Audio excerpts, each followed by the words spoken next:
When you think of ancient Egypt, what image comes to mind? Undoubtedly, it's the burial mask of King Tut, or as we say, King Tutankhamun. But who is this person? What's the mystery behind this young pharaoh? What was he like? What did he do while he reigned? How did he die? Who were his parents? There's more than the mask behind this young pharaoh.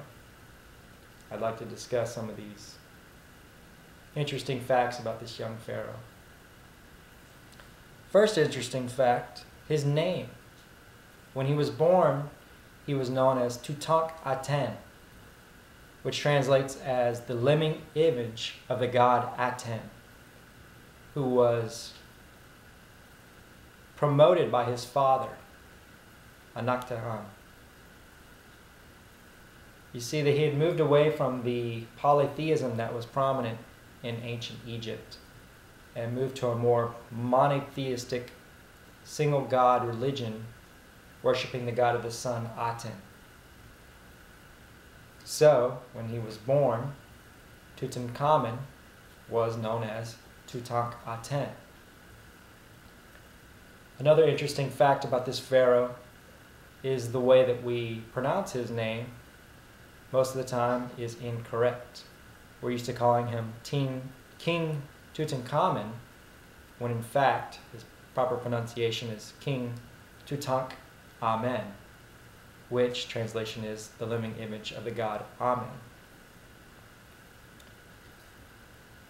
Another interesting point is the lineage of this pharaoh. Through the record, there was no doubt of who his father was, the previous pharaoh, Anakhaten. But there was always much doubt of who his real mother was. Until recently, modern technology, using DNA, figured that his sister, or his father's sister, his father and his sister matched DNA. So in other words, his father had a child with his own sister. So the pharaoh Tutankhamun was a product of incest. This would become a factor later on in his life.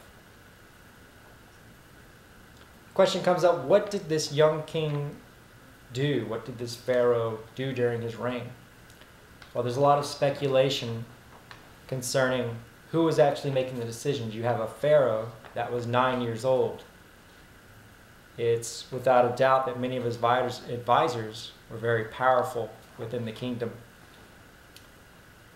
One of the most notable items during his reign was the absolute revolution in the religion of the kingdom. You see, before his father worshipped the god Aten, the god of the sun. Whenever the pharaoh Tutankhamun took reign, he reverted back to the old religion, worshipping the god Amen. This was very favorable throughout the kingdom. It was an old religion. There were many priests that would welcome this change back to the old ways.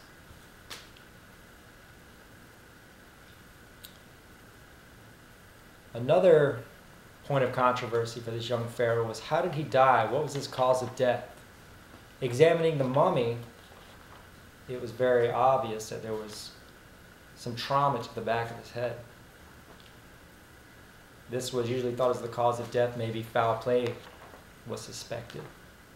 But once again, through modern technology, DNA testing, it's recently discovered the causes may have been attributed to his lineage. The fact that he was a child of incest could have possibly given him the weak genetics that led to his death. There were signs that the pharaoh had malaria, sickle cell anemia.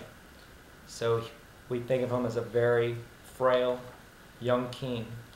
There was also signs that he had a broken leg, which possibly could have come infected. So foul play may not have been a factor.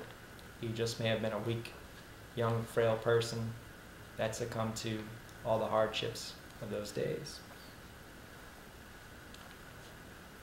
That is a brief look at the Pharaoh Tutankhamun. There was more behind the mask. There was a young king who in 10 years changed a lot, affected a lot in the ancient Egyptian empire.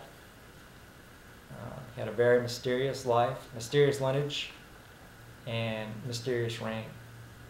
But he will always be the single symbol, universal symbol of what we think of when we think of ancient Egypt.